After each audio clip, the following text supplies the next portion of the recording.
किसी गांव में एक किसान रहता था। इस संसार में वह बहुत ही गरीब था। उसके पास जमीन का एक छोटा सा टुकड़ा था जिस पर वह खेती करता था। उसका गुजारा अत्यंत कठिन तरीकों से होता था।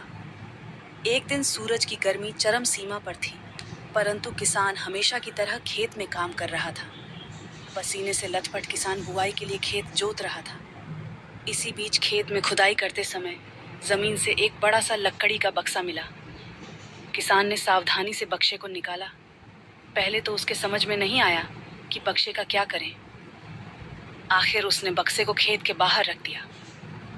उसे साफ करके जो रोटियां वह घर से लाया था वह बक्से में रख दी और अपने काम में जुट गया। दोपहर को जब वह खाने के लिए रोटियां निकलने के लिए बक्से के पास गया तो हैरान रह गया। उसमें रोटियां ही रोटियां भरी हुई थी। तब किसान को पता चला कि वह जादुई बक्सा था। उसमें जो भी चीज डालो उसका 80 गुना होकर बाहर आता। जैसे एक मूंगफली का दाना डालो तो तुरंत उसमें से 80 दाने निकल पड़ते। किसान ने तृप्त होकर खाना खाया और उसके बाद किसान संतुष्ट होकर बक्से को घर ले आया। बक्सा मिलने के बाद किसान बहुत खुश था। उसे लगा कि उसके सब दुख अब दूर होंगे। वह लालची नहीं बल्कि धैर्यवान व्यक्ति था। उसने बक्से का दुरुपयोग नहीं किया। उसे जब भी किसी चीज की जरूरत होती तो बक्से से तुरंत प्राप्त कर लेता। समय गुजरने के साथ साथ उसके बक्से के बारे में गांव के जमींदार को पता लगा। जमींदार बेहद लालची था और उसे लगा कि ऐसी ही जादुई चीज पर तो उसका अधिकार होना चाहिए। उसके आदेश पर जमींदार के लट्ठे किसान को पकड़कर ले आए। उसने किसान को धमका कर कहा, बक्सा जिस भूमि से मिला से है वह मेरी जमींदारी में आती है, इसलिए बता उस बक्से पर किसका अधिकार बनता है। किसान बोला, यह ठीक है हुजूर की यह भूमि आपकी जमींदारी पर आती है, पर बक्सा जिस खेत से निकला है उस पर मैं खेती करता हूँ, अत इस बक्से पर मेरा अधिकार बनता है। किसान गिड़गिड़ाया, लेकिन जमींदार ने बहुत धमकाया। बक्सा पाकर जमींदार बहुत खुश हुआ, मगर किसान का रो रो कर बुरा हाल था। जमींदार की अब चांदी हो गई।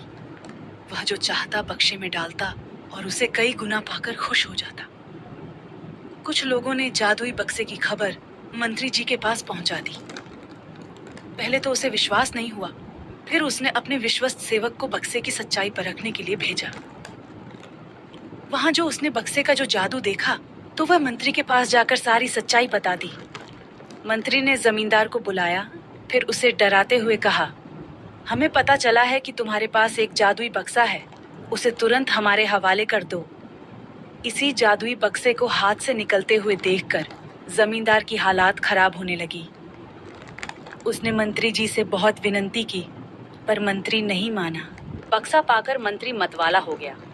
विरोधियों को यह अच्छा मौका मिल गया। उन्होंने बक्से के साथ साथ मंत्री के निकम्मेपन की खबर भी राजा तक पहुंचा दी। बक्से की बात सुनकर राजा अधीर हो उठा। वह अपने सेनापति के साथ मंत्री के घर जा पहुंचा। उसने कहा, देश की सारी जमीन राजा की होती है, इसीलिए जादुई बक्से पर भी उसी का हक है। मंत्री ने बिना देरी किए बक्सा राजा को दे दिया। जादुई बक्से को पाकर राजा प्रसन्न हो गया। सबसे पहले राजा ने जादुई बक्से की मदद से अपनी खजाने की वृद्धि की, फिर राजा को उस बक्से की सुरक्षा को लेकर चिंता हुई। राजा हर कीमत पर उस बक्से को अपने साथ रखना चाहता था। राजा ने सोचा कि इसका रहस्य झद करना चाहिए कि आखिर इस बक्से में है क्या। यह जानने के लिए राजा उसमें प्रवेश कर बैठा। जब बाहर निकला तो उसके पीछे पीछे 80 राजा बाहर निकले। असली राजा का कुछ पता नहीं चलता था। वे राज सिंहासन में कब्जा करने के लिए एक दूसरे से लड़ने लगे। यह जानकर किसान को बेहद दुख हुआ। वह अपने आप को कोसने लगा कि कितना अच्छा होता कि मैं बक्से को जमीन में ही गड़ा रहने